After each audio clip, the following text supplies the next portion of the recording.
Ce monde va vous tester jusqu'au plus profond de votre être. Il va vous faire tomber et vous donner des coups de pied au visage. Et dans ces moments, l'univers va vous poser une simple question.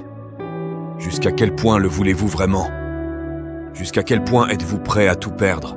Votre argent, vos amis, les gens qui vous sont chers. Et malgré cela, le voulez-vous encore assez pour continuer à vous relever et avancer? Si vous trouvez la raison pour laquelle vous faites cela, et pourquoi vous tenez bon malgré toute la douleur, vous trouverez un moyen de gagner. Vous devez garder vivante cette croyance. Votre croyance est la raison pour laquelle vous faites cela. Qu'est-ce qui rend les choses assez importantes pour vous afin de continuer à vous relever face à tous ces revers? Si vous gardez votre croyance vivante, vous pouvez y arriver. Cette croyance est ce qui vous poussera à continuer à avancer. Lorsque vous croyez qu'il existe un moyen, vous trouverez un moyen. Et si vous ne pouvez pas en trouver un, vous en créerez un. Parce qu'une personne qui a confiance en elle-même, en ce qu'elle fait, et qui sait sans l'ombre d'un doute qu'elle mérite, ce pourquoi elle se bat, ne renoncera jamais, peu importe les difficultés. Écoute, je veux que tu te dises, peu importe le nombre de rejets que tu dois traverser, peu importe le nombre de personnes qui se dressent contre toi, tu continueras à te tenir debout et à te présenter sur le champ de bataille. Vous allez avoir tellement de moments où vous doutez de vous-même, où vous pensez que vous ne pouvez plus continuer.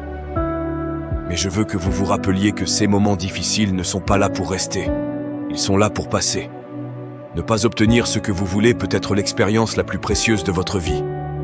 Vous devez considérer chaque problème comme un cadeau, une opportunité de croissance et d'apprentissage. Lorsque vous évoluez dans le chaos, lorsque tout est sens dessus-dessous, c'est là que la vraie grandeur se forge. Ce sont les moments qui définissent les champions.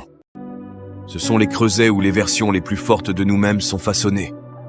J'ai besoin que vous ayez le courage d'agir à l'extérieur sur les visions que vous voyez intérieurement. Ce rêve que vous avez, cette vie que vous voulez vivre, vous devez vous accrocher à cette idée si fort que, peu importe l'obscurité autour de vous, vous ne la lâcherez jamais. Vous la gardez claire, visible et nette dans votre esprit. Le chemin vers le succès n'est pas facile. Il va vous briser, vous amener à votre plus bas niveau. Mais la difficulté elle-même est ce qui vous prépare et vous propulse à des niveaux supérieurs de réalisation. Alors quand tout espoir semble perdu, quand la douleur ne s'arrête pas, quand des choses auxquelles vous n'auriez jamais pensé arrivent, vous trouvez une raison de continuer parce que vous êtes un guerrier. Vous ne fuyez pas la douleur, vous l'embrassez. La douleur fait partie de la vie, mais la souffrance est un choix, et vous choisissez de la surmonter. Les temps difficiles ne durent jamais, mais les gens courageux si. Et vous devez décider que vous allez être courageux. Comment tenez-vous bon pendant les moments difficiles?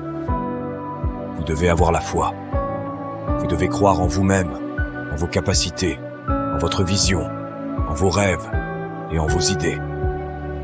Lorsque vous avez la foi, cela vous donne de la patience. La patience que les choses vont s'améliorer à mesure que vous avancez avec le temps. Mais vous devez continuer à avancer et à persévérer. Ces leçons sont les blocs de construction de votre réussite. Chaque échec, chaque rejet est une étape de plus vers votre objectif. Ce ne sont pas seulement des pierres d'achoppement, ce sont des tremplins, des marches dans l'escalier pour monter plus haut. Lorsque ces terribles événements vous arrivent, vous allez avoir cette voix négative, ce dialogue intérieur qui vous dit que vous n'êtes pas assez bon. Ne laissez pas cette voix prendre le contrôle. Engagez un combat avec cette partie négative de vous-même. Réduisez-la au silence et bloquez-la. Bloquez aussi toute autre voix qui vous dit que vous ne pouvez pas y arriver. Écoutez cette voix en vous qui dit que c'est possible. C'est possible, je peux le faire.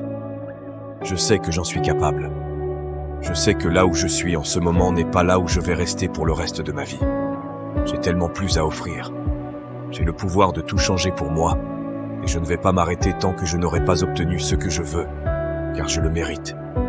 Je mérite une meilleure vie, et vous ne pouvez pas à moitié vouloir quelque chose. Vous devez le vouloir de tout votre cœur, de tout votre être.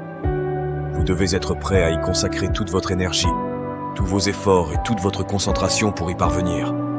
Cela va vous pousser plus fort que tout, ce qui vous a poussé auparavant. Faites une déclaration personnelle pour mener une guerre contre la médiocrité. Vous avez le plein contrôle sur votre esprit et donc sur votre vie. Il s'agit de déployer des efforts conscients et déterminés pour réinventer votre vie et vous engager de tout cœur envers votre objectif. Lorsque vous vous engagez, vous vous fichez des probabilités, des faits. Vous ne vous souciez que des possibilités pour vous et pour votre rêve. Et vous devez y aller en sachant que ce ne sera pas un voyage tranquille. Il y aura des crêtes escarpées à gravir. Il y aura des trahisons et des dévastations en permanence sur le chemin. Mais si vous le voulez vraiment comme vous dites, vous ferez tout ce qu'il faut pour y arriver. Si vous traversez toute cette douleur, toutes ces épreuves, toutes ces larmes, toutes ces longues nuits d'inquiétude, cela vaudra vraiment la peine. Peu importe ce qui vous arrive dans la vie, rien ne peut vous arrêter. La seule chose qui peut vous arrêter, c'est vous-même. Que faites-vous lorsque cela fait des jours que vous vous dites que vous pouvez atteindre votre objectif, mais que vous échouez chaque jour? Que faites-vous quand vous avez perdu votre motivation, quand vous avez tout perdu, votre travail, votre vie a été dévastée? Une fois que vous êtes vaincu dans votre esprit, tout est fini. Votre problème, c'est que votre douleur vous a défini. Votre douleur vous a réveillé. Vous avez le choix de la façon dont vous réagissez à votre douleur. Certains d'entre vous dans cette salle, je vais être honnête, vous devenez mou avec moi. Arrêtez de vous apitoyer sur votre sort. Vous n'êtes pas la seule personne à avoir traversé un divorce. Allez, remettez-vous-en. Ce n'est pas la première fois que cela arrive, ni la dernière. Vous pouvez transformer ce divorce en quelque chose. Ce n'est pas la première personne à perdre une promotion ou à être licenciée. Ce ne sera pas la dernière. La question est, que vas-tu faire à ce sujet? Je sais ce que c'est que de marcher dans la pièce en ne sachant pas comment vous allez vous en sortir. Quand plus personne ne croit en vous,